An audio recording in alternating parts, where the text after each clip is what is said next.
Vous étiez où au moment des faits? Bah j'étais chez moi. Et vous faisiez quoi? Bah rien. Mais en même temps, il n'y a pas grand chose à foutre, hein, je l'ai déjà dit. Il y a 10 villageois, la moitié sont alcooliques et les autres prennent pour des forgerons, donc à partir de là, moi... Et vous n'avez pas participé à la bataille?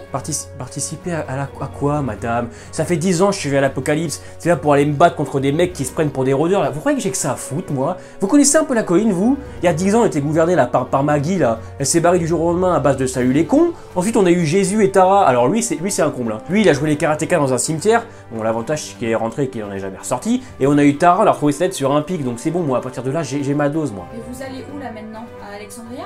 Alexandria, mais pourquoi faire? Ils sont 50, c'est con. Même pas capable d'arrêter un SDF. Et puis il y a l'autre, là, qui est mort il y a pas longtemps, là, Sidic, là. Non mais l'autre, il se prenait pour un médecin. Un jour, je suis venu avec une fièvre, je suis reparti avec une chiasse. À partir de là, non merci. Et puis chez moi, je me casse, moi, j'ai pas que ça à foutre.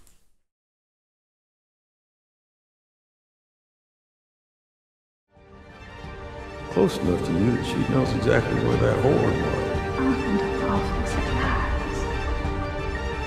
Is your pup in danger? Eventually you start to believe it.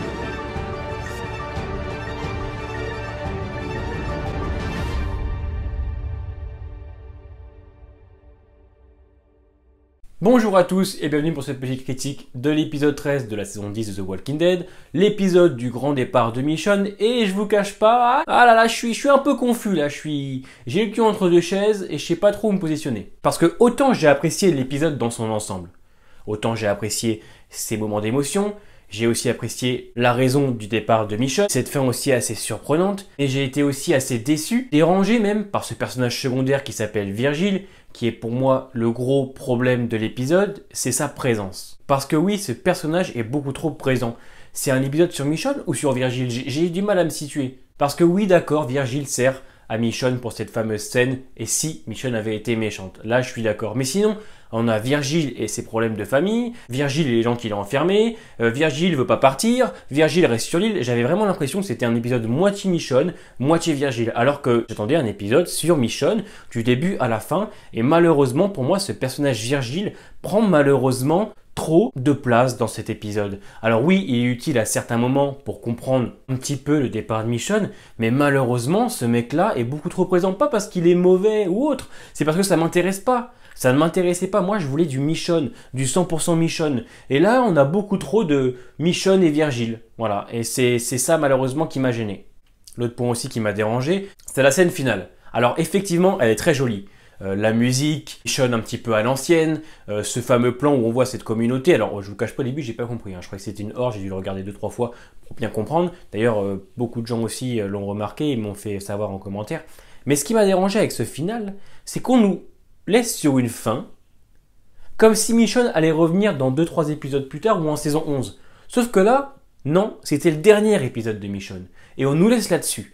On nous laisse avec encore plus de questions. Alors déjà qu'on a du mal à se situer avec Rick. Déjà qu'on a du mal à se situer avec cette communauté des 3 cercles. Là, on nous laisse en plus sur une fin avec une communauté qui m'a l'air quand même très ressemblante à celle de Virginia dans la saison 5 de Fear the Walking Dead pour ceux qui ont vu. Des ponchos, chapeau de cow-boy, ça m'a l'air d'être ça. Mais nous laisser là-dessus avec encore plus de questions, sachant qu'on va pas revoir Michonne, bah ça m'a un petit peu frustré. Je dis pas que la fin est pas bonne, loin de là. Je dis qu'elle est frustrante. Hormis un personnage secondaire beaucoup trop présent et une fin voilà assez spéciale pour moi, j'ai quand même beaucoup aimé le respect qu'on a pour Michonne dans cet épisode. Parce que oui, Michonne est vraiment respectée dans cet épisode pendant 50 minutes à travers des flashbacks, à travers des références, à travers des clins d'œil. Et ça, j'ai beaucoup apprécié le traitement qu'Angela lui a donné. J'ai beaucoup aimé aussi la raison du départ de Michonne. Elle part pour Rick Grimes et ça, c'est ce qu'il fallait. De toute façon, pour moi, c'était la seule solution possible. Michonne n'aurait jamais abandonné les siens pour autre chose que Rick. J'ai beaucoup aimé aussi le fait qu'elle puisse prévenir Judith de son départ, ce qui va permettre à Judith d'expliquer aux autres pourquoi Michonne ne revient pas, donc on n'aura pas de questionnement du côté de Daryl et les autres. Et j'ai justement hâte de voir la réaction de Daryl et des autres sur le fait que l'homme courageux est peut-être en vie. Et d'ailleurs, je voudrais remercier, c'est con à dire, mais Angela, de respecter les fans, pas comme certains dont je ne citerai pas le nom. Scott Gimple. Parce que non seulement elle respecte le personnage, et elle nous respecte aussi en lui offrant une sortie logique. Et ça, c'est très bon. Le moment très fort de l'épisode, j'en ai encore des frissons rien que d'en parler, c'est cette scène où si Michonne avait été méchante. Et ça, c'est excellent. Parce qu'à travers ce moment-là, On revoit des personnages qu'on a tous appréciés, comme Glenn, comme Rick. On revoit des moments marquants, comme quand ils sont tous alignés devant Negan. Cette fameuse scène aussi, dans la saison 3, où un homme faisait des appels à Glenn et les autres dans la voiture. On revit des moments difficiles, mais cette fois à travers le personnage de Michonne, et c'est vraiment très fort. Parce que non seulement on rend hommage à Michonne, mais on rend aussi hommage à tous ces personnages qu'on a perdus à travers elle. Et ça, c'est vraiment très très bon. Tout ça porté par une musique, alors je ne sais pas ce qu'ils ont depuis la saison 10, mais ils nous offrent des musiques vraiment vraiment très bonnes. Le flashback, super joli. Et alors la musique de fin, la dernière scène, alors là, vraiment des frissons. Mais le plus intéressant pour moi, et je l'avais déjà dit depuis très longtemps, c'est le fait qu'elle parte pour Rick. Ah, je souffre parce que de toute façon Michonne ne pouvait partir que pour Rick Grimes. Et c'est très intéressant de savoir que Michonne part pour lui. Elle arrive à découvrir des indices, et effectivement ils sont minimes, elle retrouve ses bottes, elle retrouve un dessin, ça prouve que Rick est passé par là, et Michonne, vous la connaissez, un petit indice pour elle c'est déjà énorme. Donc effectivement le départ de Michonne est très logique, et de toute façon c'était pour moi la meilleure solution. C'était la meilleure solution possible, à part peut-être une mort de Michonne, mais mourir dans l'indifférence totale, non, c'était pas possible. Donc le fait qu'elle parte pour Rick, c'est une très bonne idée, et c'était la meilleure solution possible, et je suis très content. Il va falloir maintenant attendre les films, ou bien peut-être un téléfilm. Là, elle ne va pas directement dans cette communauté aux 3 cercles, elle va sûrement enquêter, partir vers d'autres endroits pour connaître un petit peu plus le destin de Rick. Donc je pense qu'il y a vraiment quelque chose à raconter un petit peu, et donc je me demande vraiment comment les choses vont se passer. C'est vrai que nous laisser là-dessus, c'est assez frustrant, parce que on la revoit pas tout de suite, on la reverra pas sûrement avant les films. Donc nous lâcher là-dessus, bah, je me dis, ok, ouais, j'en veux plus, donnez-moi en plus, et c'est un petit peu dommage. Pour conclure, je dirais pas que l'épisode était parfait, parce que malheureusement, on a un personnage secondaire, Virgile, beaucoup trop présent. On a par moments des moments un petit peu d'ennui. Les seuls moments d'ennui, malheureusement, c'est quand Virgile est là. C'est quand Virgile enferme les gens, c'est quand Virgile nous parle de sa famille. C'est pas que ça m'intéressait pas, ça pourrait m'intéresser si ce n'était pas le dernier épisode de Michonne. Là, c'était son dernier. Et malheureusement, moi, je voulais du Michonne.